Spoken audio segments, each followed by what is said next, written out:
Benfica, Roma, Getafe and Lorient. 4 different clubs, 4 different countries, all had a great time. It's new tactic time. Let's go.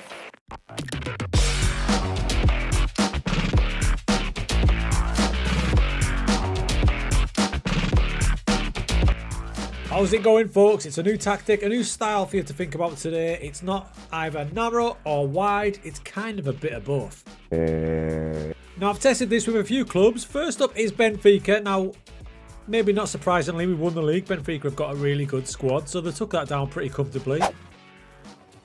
Over 2 goals a game and a good defensive record as well. They did lose the 6 games, but in the big games, they came up clutch. For example, Porto got a good scene too. I mean, look at the match stats as well. And with 10 men for a bit of the match. Battered them. A couple of massive results in the Champions League, including demolishing Bayern Munich at home, which got us through that group. Overall, a nice season with Benfica, champions and double winners, knocked out by Chelsea in the Champions League. Nothing special though, right? Let's get over to Roma. This is where I built the tactic, believe it or not. We started at Roma. I was trying to build a 4-2-4. I was having some mad results like that one there against Atalanta, and that's in the cup final, by the way, 9-1, but it still wasn't quite right. They see the league with the 4-2-4, losing too many matches, so I'll go back to that one, but then I did start tweaking it off that 4-2-4. 3 days later. So we tweaked it and started the new season, and as you can see, Roma took down the league and they only lost twice. In fact, that's one of the most impressive Serie A seasons I've had. We won 30 out of 38, only losing 2, scoring 103 times and only conceding 24. So the best for and against record in the entire league. And you know what? Over 100 goals, but they shared the goals around. There wasn't someone getting 50 goals or anything like that. You can probably see there, Dybala and Abraham got themselves over 20, but there wasn't an absolute dominant force. They were proper spread out. So then, let's try it at a harder club. Off we went to Lorient. I think they've predicted to finish 15th, something like that. No idea why I picked them. I just wanted the challenge. And we are the best of the rest in Ligue 1. Take PSG out of it, we won the league because they don't count, right? Speaking of PSG, I feared the worst when Messi and Mbappe combined after 30 minutes to put them in front. But fear not, fear not. The boys got into their groove. Lovely through ball, Bamba Dieng. This, for the record, is 1-1. Little corner, Ligoff takes. Boom, let's have you. 2-1 up. The counter-attack started to flow. There's Dieng providing this time. And unbelievably, we're 3-1 up against PSG. But wait, there's still time for more. 92nd minute. Messi, Neymar, get off the pitch because the boys are coming through and Dieng smashed it in. 4-1 against PSG. Add to that a 6-2 demolition of Marseille. Yep, I thought we're onto something here. Next up, we tried it in La Liga with Getafe. Predicted to finish 13th, they bumped it up because of where we finished, and it was one of the best seasons I have seen from a tiny club. We finished 2nd in La Liga ahead of Barca, Sevilla, Valencia, Atletico. Only Real Madrid were top of us. 80 goals winning, 2nd best in La Liga, again just behind Real Madrid. And speaking of Real Madrid, we only went and beat them at home despite going down to 10 men. In fact, the season went pretty well right the way through. There we can see that Real Madrid game. There's a Barca game just after Real Madrid. We only lost 4-3 away. As we go through the season, look at that run we had, including, down here, beating Atletico Madrid away from home. It was a booming result later on. Home to Barca, we drew. Away to Real Madrid, we drew again. Home to Betis, we smashed them. Later on, Girona got hammered by 8 out of nowhere. Booming season overall, finishing 2nd. That's a hell of a result. So we've established she works, but listen up, dudes. I prefer it with a team that's less than the elite. I did try it with Dortmund and it was a fail. I won't lie to you, it was a fail. They couldn't get it going. Roma, probably the best team that we used, got it going on. But the most success I had was with Getafe and Lorient. So if you've got like a mid-underdog style of team, I think this is the way to go. We shall start with the defence, and as we can see, we've got a couple of very aggressive fullbacks. One side, we've got a wing-back on attack. On the other side, we've got a complete wing-back.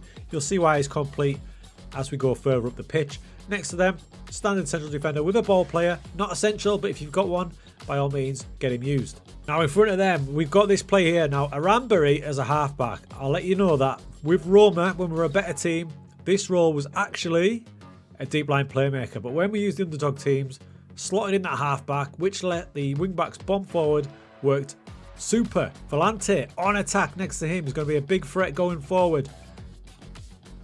Now, as we move into the midfield strike, you can just see one man, a Mezzala, on attack because there's no one outside of him. So the Mezzala will combine with the complete wing back to supply the width down this side. Very key role. If you can get a left footer, even better. But remember, you cannot invert this tactic if you need to and switch them all to opposite sides. No problem at all.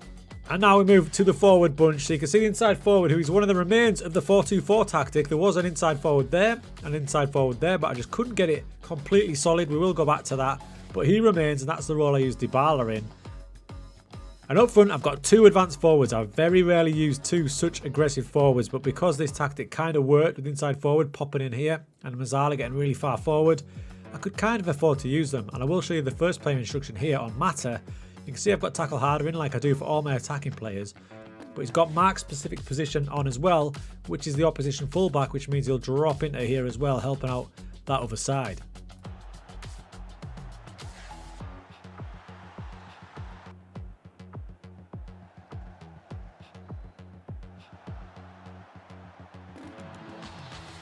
There we have it in his full glory, dudes. I told you it was kind of not narrow and not wide. It's kind of a hybrid of the two.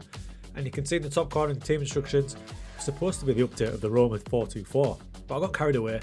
Instead, I've built this. Now, you might think, is it a monstrosity? If we go to the analysis tab, now that tells me that all gaps around the pitch, there's half spaces if you like. Sorry, Tim Sherwood. So the half spaces are all covered, which is what I was aiming to do. Remember what I said, the advanced forward will drift wide as well. So down this left-hand side, you're going to have Mezzala, complete wing back, and advanced forward covering that area. Remember, play instructions will be at the end of the video, so you can jot them all down. The actual full download for the tactic will be in the Manager's Seat Discord. My YouTube channel members will already have it. So mentality is balance. Obviously, you can change that. You can drop to cautious for tough away games if you see fit. Shorter passing, just so they don't give it away as much. I've got that higher tempo cranked up. With bigger teams, I can drop that down to lower if we're dominating the match and I want to be a bit more patient, but we keep it on higher, especially for these underdog teams. We've got focus play down both sides. But on the left-hand side, to try and get the Mezzala involved a bit more, I've stuck an underlap left on. You can take that out if it's not fitting your team. Just something I wanted to try. In transition, you'll see I've got distribute to playmaker. Now, we don't necessarily have a playmaker in the team. Remember, I made this with Roma and I've used the deep line playmaker in that spot there. But what I found when I watched the Getafe, this guy here was still dropping deep in between the two centre-backs and receiving the ball, so I kept it on. We go with standard and high press. It's a little combination I like. I haven't triggered the press too crazy, just more often, prevent the goalkeeper distribution. Pretty simple stuff. Like I said, it's a bit of a funny this one. It was supposed to be a 4-2-4. It's ended up being, I don't know how you describe it. Really enjoyed playing it with them underdog teams. Some higher teams just did not work with. Roma, it was beautiful. Super solid. Not the spectacular jaw-dropping 9-1 result, but wins all the way through. If you give it a go, let me know. Tweak it to your heart's content. Remember, it is in the TMS Discord. And there'll be more soon. And here's them player instructions before I forget.